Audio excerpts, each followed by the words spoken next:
오늘 말씀의 제목은 간절히 원한다면 순종하라 라는 제목으로 말씀을 전하겠습니다. 이제 다 저를 주목해 주시기 바랍니다.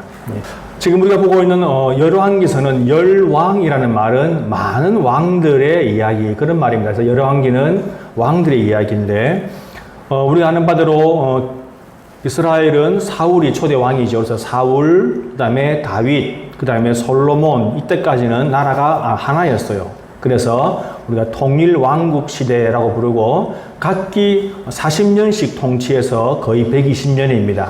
그런데 솔로몬 이후에 이제 그 아들 때에 가서 나라가 남과 북으로 이렇게 분리가 됩니다. 그래서 북이스라엘, 남유다 이렇게 두 개가 분리가 되는데 그 시간이 다 합치면 한 344년 정도 됩니다. 남유다가 그 뒤에 344년 뒤에 멸망하고 위에 북이스라엘은 겨우 208년 만에 멸망을 하게 됩니다.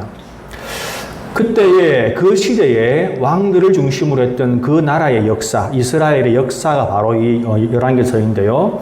그 한 나라의 한 민족의 역사는 곧 그들의 신앙의 역사이기도 해요. 그래서 성경은 어떤 관점으로 보겠습니까? 그 사람이 얼마나 위대한 사람인가가 아니고 얼마나 신앙의 사람이었나, 그렇게 성경은 보고 있는 것이지요. 오늘 우리가 본 이 시대는 우리가 유명한 열왕기 시대의 선지자 있지요. 엘리야, 갈멜산에서 불을 냈던 그 엘리야의 제자인 엘리사 시대입니다. 그래서 남유다로 치면은 중반을 넘어선 하반기 쪽에 가까운 그런 시대입니다. 그런 시대에 이 엘리사도 사실 대단한 그런 사람이었죠. 어찌 보면은 엘리야보다 더 많은 분량으로 우리 성경에서는 또 더 많은 기적과 능력을 행한 그런 사람입니다. 이 엘리사는 북이스라엘, 남유다와 북이스라엘이 있는데 제가 말씀드린 대로 여러분, 남유다는 조금 착한 왕들이고 북이스라엘은 착한 사람이 없어요. 선한 사람이 없습니다. 다시 말하면 하나님을 잘 믿고 섬긴 사람이 거의 없는, 아무도 없는 그런 북이스라엘, 북쪽 이스라엘에서 활동을 했습니다. 물론 그의 스승이었던 엘리야도 북쪽에서 활동을 했지요. 여러분 그 말은 무엇입니까? 그만큼 악하고 하나님을 섬기지 않기 때문에 하나님께서 그 놀라운 선지자, 대선지자 2명을 북이스라엘에 보내셨다. 바로 그런 의미이지요. 바로 그 북이스라엘에서 생겼던 이 일이 바로 오늘 이 본문입니다. 그런데 오늘 이 이야기는 그 당시에 아람이라는 나라에서부터 이야기가 시작이 돼요. 이 아람은 이스라엘의 북쪽에 있는 그 지역인데 우리가 잘 아는 바대로 여러분 세계 4대 문명, 4대 문명의 발상지, 즉 메소포타미아 문명이 발달한 유프라테스와 티그리스 강, 그 두 강 때문에 아주 그 풍성한 지역이었죠. 바로 그 지역이 바로 이 아람 지역이었어요. 당연히 사람이 많고 또 도시도 많고 문명도 앞서가죠.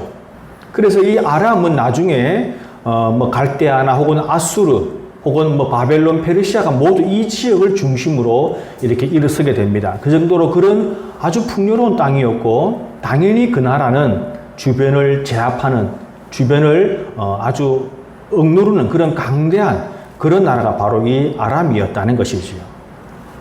그래서 이 아람은 사실은 이스라엘을 여러 번 침입하기도 했고, 사실은 적대국입니다. 특히 이스라엘 쪽에서 보면 아주 마음에 껄끄러운, 너무 센 상대인데 자기는 어떻게 할 수 없고 껄끄러운 그런 상대는 분명한 것이지요. 자, 그런데 오늘 성경은 그 아람의 제2 권력자, 권력 서위 2위를 지금 주목하고 있지요. 한 사람을 소개합니다. 바로 그 사람이 누구인가? 아람 군대의 장관이지요. 다시 말하면 1인 지하 만인지상, 자기 말하면 자기 위에는 왕 한 명밖에 없고 모두가 자기 밑에 있다는 그런 놀라운 사람, 바로 권력의 제2인자였습니다. 자, 그런데 바로 그 사람 이름이 나만이다 라고 소개하고 있죠. 우리가 흔히 하는 말로 나만 장군이라고 합니다. 당연히 장군이겠지요. 여러분 성경은 그를 소개하기를 뭐라고 소개하는가 하면 그의 주인, 즉 왕이죠. 그의 주인 앞에서 크고 존귀한 자다. 여러분, 왕 앞에서, 왕이 가장 크고 존귀한데, 왕 앞에서 크고 존귀한 자라는 말은 왕 이외에는 그 사람을 넘어설 사람이 없다. 왕도 그를 너무너무 존귀하게 그리고 큰 인물로 생각한다. 그런 말이지요. 그리고 말합니다. 아람을 구원한 자다. 그리고 큰 용사다. 그 말은 바로 전쟁을 통해서 아람을 보호하고 지키고 땅을 넓히고 그 나라에 지대한 공을 세운 그런 사람이다. 바로 그런 말이죠. 한마디로 말하면 그 나라의 영웅이라는 것입니다. 옛날에 우리나라로 치면 이순신 장군 그런 급이다는 이야기지요. 자, 여러분, 그러니 그 왕에게 얼마나 존귀함을 받고 그 나라 국민들에게 얼마나 존경받고 또 소중한 존재이겠습니까? 자, 그런데 그를 소개하는 성경의 가장 마지막 절에 충격적인 말을 하고 있죠. 그 1절에 뭐라고 되어 있습니까? 그는 큰 용사이나 나병 환자더라. 여러분, 이렇게 안타까울 때가 있습니까? 정말 그렇게 큰 용사인데 나병 환자라는 거예요. 여러분, 이 나병은 어떤 병입니까? 우리도 알다시피 최근까지, 지금 거의 나병이 균이 사라졌다고 하지만 최근까지도 우리 현대 인류의 가장 무서운 병이었지요. 불치병입니다. 낫지 못합니다. 오죽이나 얼마나 처참한 병이고 낫지 못하는 병이면 천형이다. 이거 하늘이 내리는 병이다. 이렇게 불렀지요.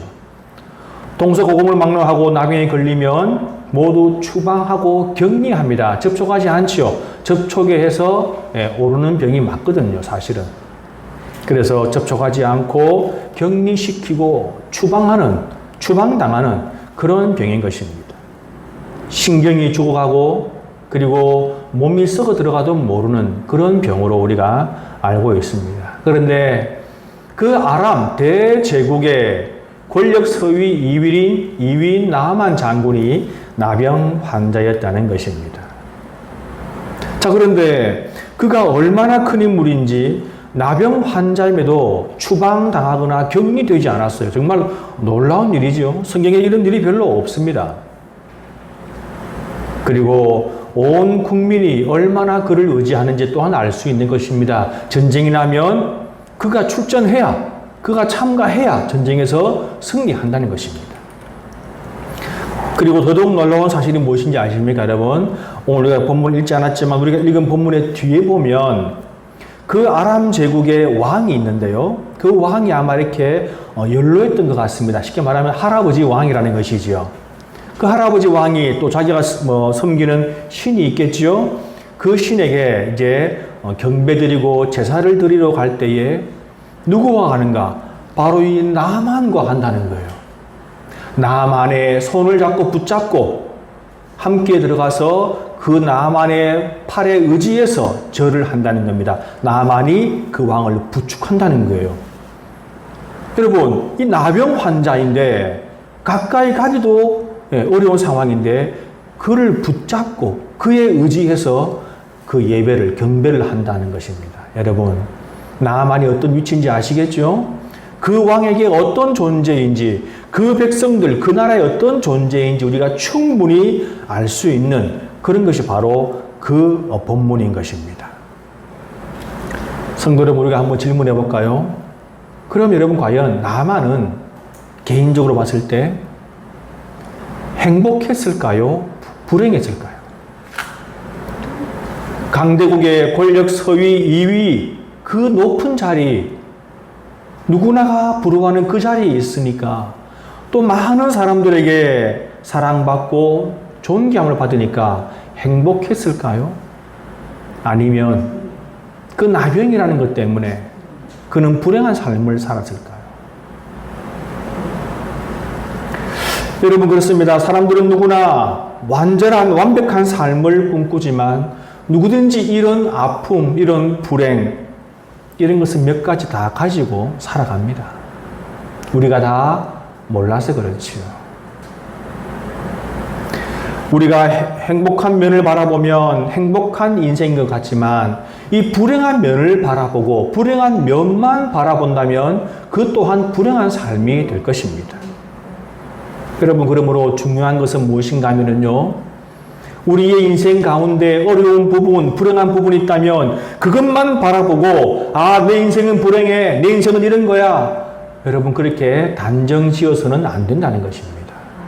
여러분, 그것이 중요한 것이에요. 사람의 인생에는 행복한 것도 있고 불행한 부분도 있습니다. 그러나 우리가 믿음 안에서, 신앙 안에서, 하나님 안에서 이 불행한 면을 억누르고 이 불행한 면보다 더 기쁜 것을 바라보고 그렇게 살아간다면 더욱더 행복한 삶을 살 수 있을 것입니다. 여러분들에게 질문 드려봅니다. 다시 한번. 나만 장군의 소원이 무엇일까요? 돈 많이 버는 거? 나병이 낫는 것이요. 당연히 그렇습니다.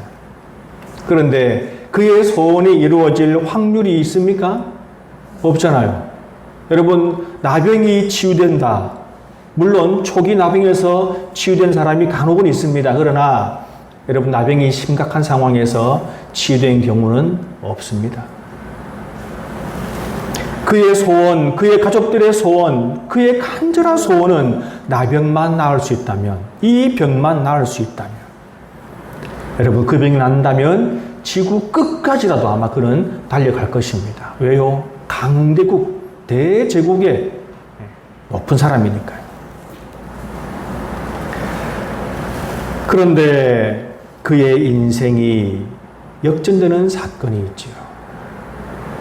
여러분이 나만처럼 이렇게 간절하게 무엇을 바라고 사는 삶, 여러분, 이것이 바로 우리의 삶이기도 하죠. 그죠? 완벽해 보여도, 풍성해 보여도 뭔가 하나 소원을 가지고 기도하는 것은 다 누구나에게 있는 것이지요. 그 소원이 이루어질 수 있는 그런 계기가 시작이 되었는데, 바로 그것은 무엇인가? 그들이 이스라엘 땅에서 잡아온 여자종, 어린 여종의 입을 통해서 그 일이 벌어진 것입니다. 이 어린 여종이 말하기를 자기 고향에 가면, 이스라엘 사마리아 땅에 가면은 한 선지자가 있는데 그 선지자 앞에 우리 주인이 간다면 그 병이 나을 건데요. 여러분, 사실 그런 말은 쉽게 할 수 있는 게 아니죠. 그죠? 안 나오면 큰일 나지 않습니까? 그런데 아마 그 여종은, 어린 이 여종은 아마 어렸기 때문에 그렇게 말을 할 수 있었던 것 같습니다. 그런데 바로 그 선지자가 누구인가? 바로 엘리사 선지자이죠. 여러분, 그 어린 여종이 엘리사를 만났을 그런 확률은 거의 없습니다. 그런데 그는 소문을 들었지요.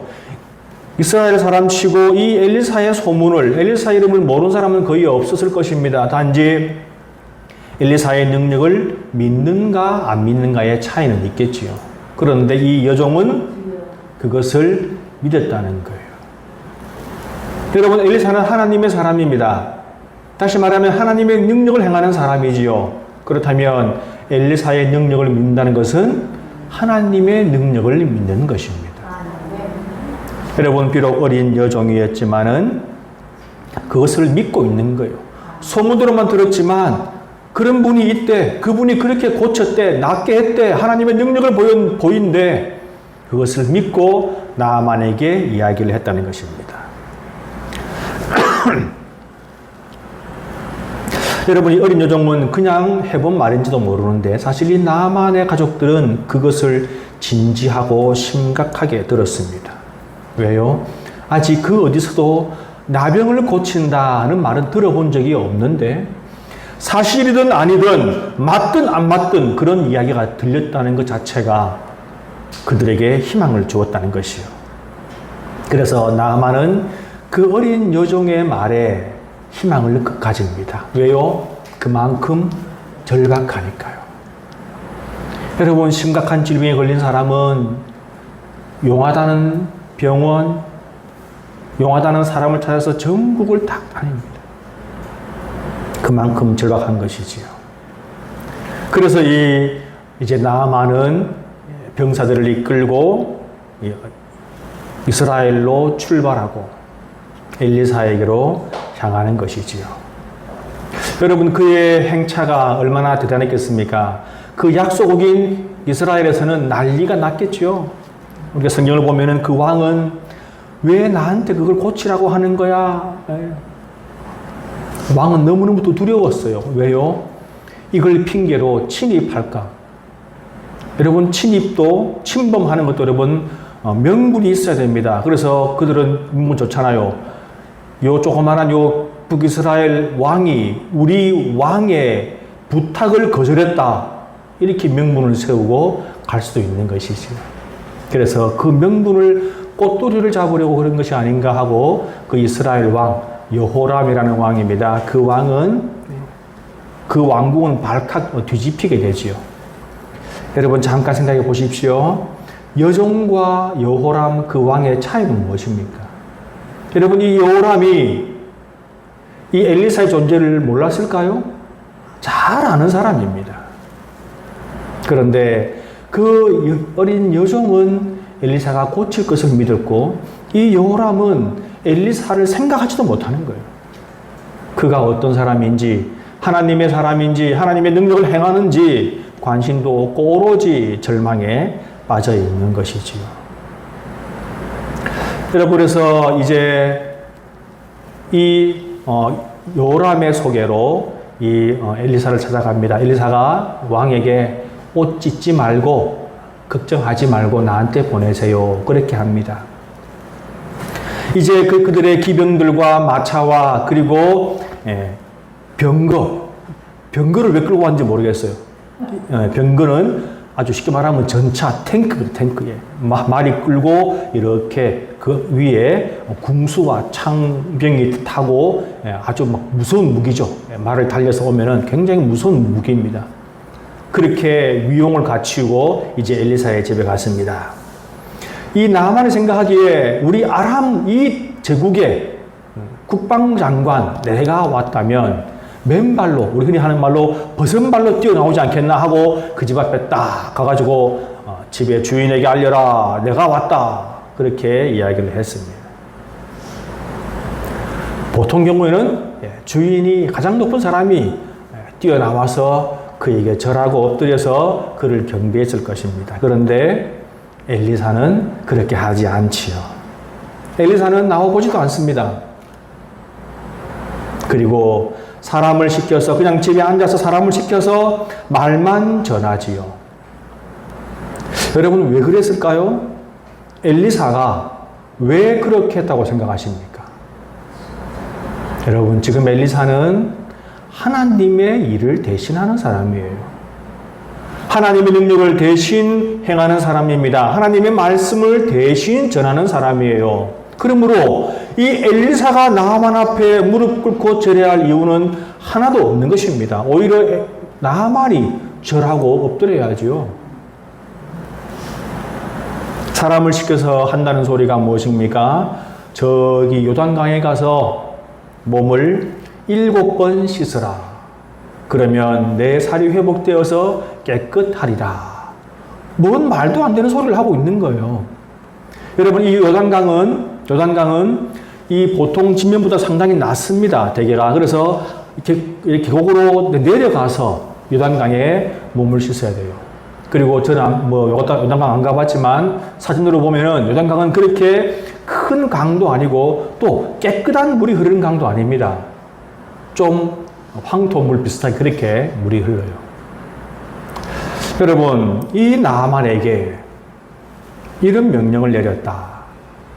이 나아만이 생각하기에는 적어도 나 같은 VVIP가 오면 달려나와서 맞이하고 그리고 거창한 의식은 아니더라도 그래도 내 몸 위에 이렇게 손을 뻗어서 축복하는 치유하는 의식을 하면서 그리고 하나님을 크게 부르면서 외쳐 부르면서 하나님 고쳐주십시오 막 그런 식으로 그런 거창한 의식을 좀 이렇게 뭔가 하지 않을까 그런 내심 기대를 하고 왔는데 선지자 얼굴은 보지도 못하고 하인이 뛰어나와서 하는 말이 저기 저 불에 가서 7번이나 목욕을 하랍니다. 여러분 누가 그 말에 순순히 따르겠습니까? 나만은 분노했지요. 성경에 보니까 분노했다라고 표현이 나와 있지 않습니까? 그는 분노했고 돌아가려고 했습니다. 야 가자. 뭐 있다고요? 화가 났죠. 아직 그에게는 자존심이란 것이 남아있는 것입니다. 여러분, 그런 대접에, 그런 명령에 순순히 따르는 것은요, 자존심이 엄청나게 상하는 것이겠지요. 그런데 만약 그렇게 했다면 그의 인생은 나병 환자로 끝이 났을 것입니다. 여러분, 근데 너무도 감사하게도 너무도 다행인 것이 이 나아만에게는 너무도 현명하고 좋은 종들이 있었어요. 여러분, 우리가 이 점을 보면 이 나만도 사실 참 좋은 주인이었다, 그런 생각은 듭니다. 아마 종들에게 굉장히 잘 대해주었겠지요. 여러분, 이런 상황 속에서 그의 종들이 나만에게 아주 좋은 말로 이야기를 하는데, 그리고 건의를 합니다. 그들의 말은 이것입니다. 장군님, 저 선지자가 더 어렵고 힘든 일을 시켜도 마땅히 해야 할 판인데 지금은 그렇게 어려운 일도 아니지 않습니까? 왜 자존심을 세우십니까? 자존심을 생각할 때가 아닙니다. 아쉬운 것은 당신입니다. 나병이 낫는다고 하지 않습니까? 이제 한번 그 말에 순종해 보십시오. 그런 말이지요. 나만에게 그의 종들이 순종해 보십시오. 그렇게 말하고 있습니다. 여러분, 지금 이 나만 장군이 분노하는 이유가 무엇입니까? 뭔가 신비롭고 병이 나을 것 같은 그런 놀라운 말씀이나 놀라운 명령, 놀라운 액션이 아니라 너무도 쉬운, 너무나 평범한, 아무것도 아닌 것처럼 보이는 그런 명령을 하니까, 단지 요동하게 가서 씻어라 이렇게 말하니까 그 말에 분노한 것이지요. 특별한 대우를 받기 원하는데 특별한 대접을 받지 않으니까 그것이 화가 난 것입니다. 여러분, 사람들은 뭔가 나에게 놀랍고 특별한 말씀이 주어지고 놀라운 일이 일어나고 놀라운 능력이 일어나기를 바라며 그것을 기대하며 살아가는 사람이 많이 있습니다. 그리고 특별히 어렵고 힘든 상황 가운데는 더욱 그런 것을 많이 기대하지요. 목회자에게 가끔 이렇게 상담을 하러 오는 분이 있습니다. 어려운 상황 속에서 어려운 점을 이야기하면서 조언을 구하고 물론 기도를 부탁하는 것도 있겠지요. 그래서 와서 어려움을 호소합니다. 이야기를 들어보면 여러분, 목회자에게 와서 이야기할 정도 같으면 사실 심각한 것들이 많이 있습니다. 참 어려운 상황들이에요. 너무도 가슴이 아프지요. 그런데 그 이야기를 쭉 다 듣고 그가 이제 저에게 조언을, 뭔가 특별한 조언을 그렇게 기대할 때가 있습니다. 그러나 제가 그런 말씀을, 그 이야기를 쭉 들으면서 제 마음에 주어지는 것, 하나님이 주시는 그런 응답을 제가 말씀을 드리지요. 가끔은 그렇게 이야기합니다. 기도하십시오. 기도밖에 답이 없습니다. 여러분, 뭔가 제가 알고 있는 지식으로 더욱더 특별한 것, 좀 뭔가 현실적인 것을 이야기해 주고 싶은데 주님이 그런 마음밖에 주시지 않는 거예요. 그래서 기도하십시오. 그것밖에 길이 없습니다. 그렇게 말하면 지금까지 긴 시간 동안 말했던 그 상담자, 그 내방자의 표정은 사실 굉장히 말로 하기가 어렵습니다. 허탈하고 실망스러운 그런 표정이지요. 무언가 기대하고 왔는데 너무도 평범한 말씀이기 때문에, 여러분, 기도하라는 말은 얼마나 많이 듣는 말씀입니까? 늘 목사가 하는 말이 기도하라는 말이죠. 여러분, 그렇습니다.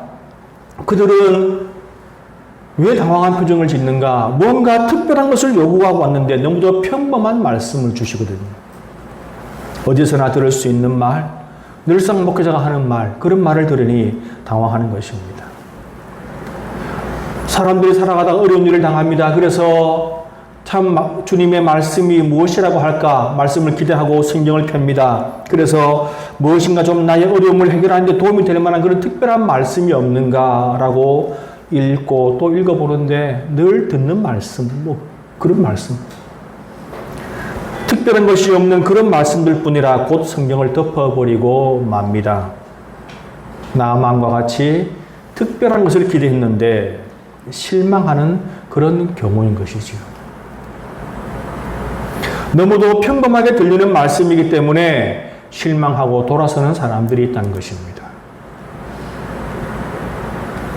그런데 나아만의 종들은 지금 실망한 주인에게 하나님의 말씀에 순종하십시오. 너무도 평범한 말씀이지만 주님의 말씀에 순종해 보십시오. 그렇게 지금 말하고 있는 것입니다. 그 순간 나아만은 흔들렸겠지요. 그의 국제적인 지위나 혹은 그의 신분이나 자존심으로 생각하면 당장 박차고 돌아가야 하지만 그의 마음은 흔들렸습니다. 왜 흔들렸습니까? 너무도 절박하거든요. 그냥 돌아가기에는 내 상황이 지금 너무도 절박하기 때문에 그의 마음은 흔들렸던 것입니다. 그는 나병을 고치고 싶었을 것입니다. 그것도 너무너무 간절히 그것을 고치고 싶었을 것입니다. 그래서 그는 그의 특별한 기대를 버렸습니다. 그리고 그 말에 순종했지요. 여러분, 하나님은 왜 나만에게 요단강에 들어가서 7번이나 목욕을 하라, 7번 몸을 씻으라, 7번 몸을 잠그라, 왜 그렇게 말씀하셨을까요? 그냥 한 번만 하면 안 될까요? 한 번만 하면 하나님의 능력이 미치지 못합니까? 지금 하나님은 무엇을 원하시고 계신 것입니까? 순종을 원하시는 것이지요. 7번 씻으라면 7번 씻어야 되는 것입니다. 여러분, 하나님이 보시기는 것은 바로 순종의 자세가 되어 있는가, 낫기 이전에 순종의 자세가 되어 있는가 없는가, 하나님은 그걸 보시는 거예요. 여러분, 순종은 곧 믿음입니다. 몇 퍼센트인지는 따지지 않아요. 나만이 목욕을 하면서 아이고 이래가 낫겠나 그런 마음을 했던, 몇 퍼센트를 믿었던 그것이 중요한 것이 아니라 그는 순종했다는 것입니다. 단 얼마라도 하나님께 기대하는 바가 있었기 때문에 그는 순종을 한 것이지요. 여러분, 그는 요단강에 몸을 담그는데 첫 번째 담그니까 좀 낫고 두 번째 담그니까 좀 더 낫고 그것이 아닙니다. 성경을 보면 7번째 몸을 잠그고 난 이후에야 그의 몸이 어린 아이의 살같이 희게 부드럽게 그렇게 변한 것이에요. 나만의 나병이 치유되었던 것입니다. 여러분, 이 나만의 경우를 보면 하나님의 말씀을 얼마만큼 듣는가의 문제가 아니라 순종의 문제라는 것이지요. 그의 간절함이 그를 순종하게 했고, 그리고 그는 하나님의 은혜를 입었습니다. 여러분, 하나님의 은혜를 입었지요. 나병이 나았습니다. 복음서도 보면 우리 예수님께서 나병을 낫게 하셨지요. 가서 제사장에게 네 몸을 보이라 가는 중에 나은 것입니다. 순종이 먼저였지요. 여러분, 그러나 하나님의 은혜도 아무나 받는 것이 아닙니다. 우리가 매일 똑같은 말씀에도 매번 은혜를 받는 사람이 있는가 하면 평생을 가도 이런 하나님의 은혜를 체험하지 못하고 은혜를 누리지 못하는 사람들 여러분 있습니다. 얼마나 안타깝습니까? 신앙생활 하는데, 믿음 생활 하는데 하나님의 은혜가 무엇인지 알지 못해요. 여러분, 하나님의 은혜를 아는 사람은 그 은혜 때문에 때로 눈물로, 때로 감사로, 때로 기쁨으로, 찬양으로 나가는데 그렇지 못하니까, 은혜가 없으니까, 은혜를 모르니까, 은혜를 누리지 못하니까 그냥 밋밋한 신앙생활을 하고 있는 그런 안타까운 경우가 있는 것입니다. 여러분, 나아만은 자신을 죽이고 자존심을 죽이고 하나님의 말씀에 순종했기 때문에 그는 새로운 인생을 살았던 것이죠. 성도 여러분, 정말 간절히 원하는 것이 있으십니까? 여러분, 삶 속에서 뭔가 바꾸고 싶은 것, 내 삶 속에서 어려운 점, 뭔가 주님 앞에 가지고 가서 해결받고 싶은 그 무엇이 있습니까? 그러면 하나님의 말씀에 순종하십시오. 아멘. 우리가 매일 보고 자주 보고 너무도 잘 아는 말씀들이지만 성경 말씀이기 때문에 그 말씀에 한번 순종해 보십시오. 아멘. 여러분, 하나님에 대한 가장 큰 순종이 무엇인지 아십니까? 순종의 여러분 기본이 무엇인지 아십니까? 그냥 순종하라고 하면 대체 뭘 순종해야 되지? 그렇게 생각이 들기는 합니다. 그러면 여러분 잘 들어보십시오. 가장 큰 순종의 기본은 그분을 내 인생의 주인으로 모시는 거예요. 내 인생의 주인이 하나님이십니다. 고백해 보십시오. 내 인생의 주인이 하나님이시니까 주님 내 마음에 들어오셔서 나의 인생을 이끌어 주십시오. 그렇게 내 삶을 내드려 보십시오. 그것이 가장 큰 순종입니다. 그리고 말씀을 보십시오. 배운 말씀을 기억해 보십시오. 설교를 통해서 들은 말씀을 기억해 보십시오. 무엇이라고 말하고 있습니까? 지금 여러분들이 당한 상황에 대해서 성경은, 말씀은 무엇이라고 하던가요? 여러분들은 이미 답을 알고 있습니다. 그런데 그렇게 못해서 그렇죠. 여러분, 하나님 앞에 엎드리고 순종하는 사람은 그 누구라도 그냥 돌려보내지 않습니다. 여러분들이 무릎 꿇고 주님 앞에 기도해 보십시오. 손 모아 보십시오. 과연 주님이 그냥 보내시는지. 여러분, 나만이 누구입니까? 이스라엘을 괴롭히던, 이 유대인들을 괴롭히던 그런 아람 나라의 군대 장관이었습니다. 그가. 그런 사람도 하나님 앞에 엎드릴 때에, 순종할 때에 은혜를 입었지요. 성도 여러분, 엎드리고 순종하십시오. 그리고 간절히 원하는 것이 있다면 더욱더 엎드리십시오. 주님의 도움을 구하십시오. 그리고 말씀에 순종하십시오.